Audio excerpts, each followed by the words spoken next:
Hello à toi et bienvenue sur cette vidéo. Aujourd'hui, on va voir des points. J'ai mis en fait une liste des points pour t'aider à identifier si ta relation actuelle avec un conjoint, une copine, un membre de famille est toxique ou pas. Donc, pourquoi est-ce que j'ai fait cette vidéo?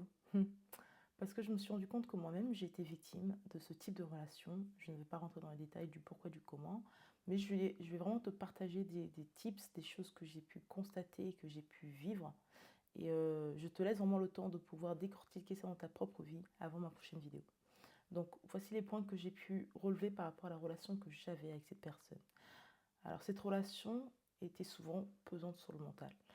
Je m'explique. C'est le type de relation où tu es frustré d'être avec cette personne-là, mais tu ne sais pas pourquoi est-ce que tu es frustré. Mais tu es constamment frustré, il y a un truc qui ne va pas. Mais tu restes là parce que tu dis, bon, la relation est comme ça et c'est pas grave. Sauf que non, c'est grave. Du moment où tu n'as pas une paix dans une relation, ce qui est un truc qui ne va pas, il faut que tu te poses pour évaluer ça. Le deuxième point que j'ai pu relever, c'est la peur de décevoir cette personne. Alors, je m'explique. Quand j'étais dans cette relation avec cette personne-là, ce que je me suis rendu compte, c'est que parfois, je n'osais pas toujours dire ce que je pensais jusqu'au fond. Alors, je ne me laissais pas écraser parce que c'est pas tellement dans mon caractère. Mais j'ai aussi un caractère j'ai envie de protéger l'autre. Je ne sais pas si c'était comme moi, mais moi, je suis beaucoup dans il faut que je protège l'autre, il ne faut pas que je brusque l'autre, il ne faut pas, il ne faut pas, il ne faut pas. Donc, parfois, je disais les choses, mais de façon très emballée. Donc, je restais vraiment de surface parce que je me disais, oui, mais moi, je peux encaisser, je ne sais pas comment est-ce que l'autre peut encaisser, etc., etc. Or que non, pas du tout. Faut... En fait, quand tu es dans ce type de situation-là, tu as l'impression de vouloir bien faire, mais sans te rendre compte, en fait, tu es déjà sous l'emprise de quelqu'un. Le troisième point que j'ai pu relever, c'est la peur de contredire cette personne. Ça rejoint un peu ce que je viens d'expliquer. C'est vraiment, en fait, tu n'oses pas vraiment aller au bout de tes idées parce que tu n'as pas envie de contrarier, parce que soi-disant tu aimes. Mais en fait, au-dessus de cet amour-là, il y a aussi l'emprise que cette personne a sur toi et du coup, tu n'oses pas le contrarier de peur de voir que la relation cesse ou s'arrête là. Sauf que c'est pas bien parce que finalement, tu n'es pas honnête dans cette relation-là et ça va t'amener nulle part. Le quatrième point que j'ai pu relever, c'est la peur de présenter quoi que ce soit devant cette personne. Alors je m'explique. Ce point-là est important parce que la personne qui a l'emprise sur toi l'a commencé mais progressivement. Et l'a commencé de cette façon. Cette personne dans un premier temps sera là avec toi, ça sera une bonne relation, ça va très bien se passer. Et petit à petit, en fait, cette personne va commencer à te rabaisser. Alors, c'est pas tous les jours. Bon, si tu entouré de quelqu'un qui te rabaisse tous les jours, fuis. Mon conseil pour toi, c'est fuis, mais va loin. Mais il y a des personnes qui sont beaucoup plus discrètes. Et cette personne va te rabaisser petit à petit du genre, oh, mais c'était nul dans ça. Ou publiquement. Publiquement, cette personne va dire, ouais, mais là, t'as tort, en fait, c'est pas du tout ça. Et on ne se rend pas compte que reprendre quelqu'un, c'est bien.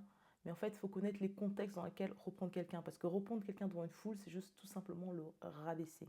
Et en fait, c'est très, très, très dur mentalement de se remettre en fait d'un rabaissement public. Je ne sais pas si vous avez été humilié publiquement, mais ça fait mal et en fait, ça coince quelqu'un dans quelque chose en mode devant ces personnes-là, je ne peux pas me permettre parce que ça se trouve publiquement, euh, il ou elle va me rabaisser comme l'a fait autrement. Et c'est du coup, en fait, bah, à force de commencer à évaluer ce que tu peux, ce que tu peux pas faire, qu'est-ce que tu dois dire, qu'est-ce que tu peux pas dire, est-ce que tu as tort, est-ce que tu as raison, petit à petit, bah, tu es emprisonné par cette personne-là. Mon point suivant, pardon, c'est la peur du jugement négatif de l'autre. Donc, ça rejoint un peu tout ce que j'ai dit jusqu'à présent. Tu as vraiment cette chose qui te dit, tu ne peux pas te rater devant cette personne-là parce que cette personne va te ramasser. Et si tu me demandes pourquoi est-ce qu'on reste dans ce type de relation, c'est parce que sur le coup, on ne s'en rend pas compte. Donc on fait tout notre possible pour que tout se passe bien, parce qu'en fait, on aime la personne en face de nous et on a envie que cette relation aille très loin. Sauf que non. Quand on sort de ce type de relation, on se rend compte très vite que c'est pas du tout ce qu'on voulait, quoi. Mon point suivant, c'est la peur de confronter cette personne-là parce qu'on n'a pas tellement envie de la contrarier. Comme j'ai pu l'expliquer tout au long de la vidéo, c'est quelqu'un envers qui on tient. Et parce qu'on tient cette personne-là, on n'a pas envie de la contrarier. Et parce qu'on n'a pas envie de la contrarier, bah, du coup, on garde sur nous, on porte ce fardeau-là. On le porte et on se dit, ah ouais, mais moi je peux gérer, ouais, mais moi je peux gérer. Mais en fait, non. Arrête de gérer. Tu n'as pas besoin de ce type de relation-là et je te le dis clairement. Le point d'après que j'ai relevé, c'est que cette personne est généralement rabaissant, te poussant à croire que c'est normal. C'est normal d'être rabaissé, d'être repris en public, d'être humilié. Alors, une personne qui t'aime, la Bible même en parle. Un bon conseiller, ça sera quelqu'un qui saura te prendre à part, te dire les choses. C'est pas quelqu'un qui va t'afficher sur le marché public, c'est pas quelqu'un qui va te pointer du doigt dès que ça va pas, c'est pas quelqu'un qui va te sauter dessus comme un lion.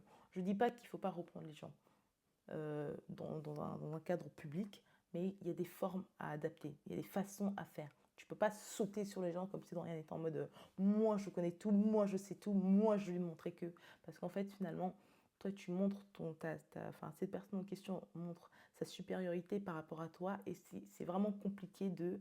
En fait, dans une relation, on est censé être comme ça, bon, plus ou moins comme ça, mais dès que cette personne commence à montrer que moi je suis supérieur, moi machin, moi ceci, bah, c'est très dur pour la personne en face qui essaie de faire en sorte que la relation marche constamment et essaie de rejuger en fait comment faire en fait pour que les énergies marchent. Et même au-delà de ça, les moi je sais, moi machin, oh il y en a marre en fait. Moi, faut foutre la paix aux gens en fait. Moi, gardez vos moi. Ah oui, je suis clairement énervée durant ma vidéo parce que je me suis rendu compte que je me suis fait berner, mais comme une vieille chaussette. Bref, c'est pour ça que je fais la vidéo pour vous partager tout ça. Mon point d'après, du coup, et c'est mon point final, c'est que cette personne est contrôlant et fouille son nez dans absolument toutes tes affaires. Et en fait, ça m'est revenu ce matin pendant que j'étais en train de rédiger mon textito. Je me suis rendu compte que, sans que tu le veuilles, la personne va te questionner sur ta vie, va te questionner sur ce que tu fais, va te questionner sur ce que tu aimes, en fait, va te questionner sur tout. Et qu'importe ce que tu vas dévoiler, cette personne trouvera toujours quelque chose de négatif à dire. Ouais, mais tu devrais pas ci, ouais, tu devrais pas ça, ouais, mais tu nanana, ouais, gna. En fait, au début, tu dis, ah, c'est bienveillant, c'est des conseils, mais en fait, quand tu décides de mettre stop à cette relation et que tu recules d'un coup, tu te rends compte, mais c'est quoi ces conseils? Genre, on n'est pas parfait, on n'est pas parfait, pardon. Mais être constamment la personne qui fait les choses de travers, être constamment jugé comme étant pas comme si, pas comme ça, faut pas faire comme ci, faut pas faire comme ça, c'est très dur. Je sais que l'être humain est imparfait, mais sur tous les plans, mais c'est très, très, très, très dur de te combattre soi, mais en plus de ça, d'avoir quelqu'un dans ton oreille qui te chuchote des choses constamment négatives, matin, midi, soir, entre matin, entre midi. Donc, à toi qui regardes cette vidéo et tu voulais savoir si oui ou non tu es sous l'emprise de quelqu'un, j'espère qu'elle a pu t'aider, j'espère qu'elle a pu t'enseigner, mais même au-delà de ça, qu'elle t'a ramené bien loin, bien plus loin. Parce que moi, j'aurais souhaité connaître ces choses-là avant d'avoir vécu la relation que j'ai vécue. Alors, la question que je vais te poser finalement, est-ce que cette relation, c'est quelque chose que tu dois garder ou que tu dois balancer à la poubelle? Moi, je te demanderai dans un premier temps de prier. Prie et demande à Dieu qu'est-ce que tu dois faire. Une fois que c'est fait, je te demanderai d'être honnête avec cette personne-là. La confrontation, pas une confrontation en mode je vais aller taper tout, etc. Non. Confronter cette personne-là, ça va te libérer mentalement de son emprise. Confronter la personne dans le sens où il faut lui dire les choses. Il faut dire que ça n'a pas été. Et ça, je n'en veux plus. Alors, est-ce qu'après cette relation-là, tu te sens en forme, oui ou non, de continuer la relation? Ça, tout dépend de toi.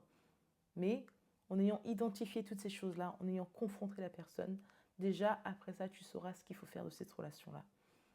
J'espère, je souhaite et je te souhaite de te prendre en main, d'être responsable de toi-même, mais surtout de ça, de te faire confiance parce que tu es bien plus que capable.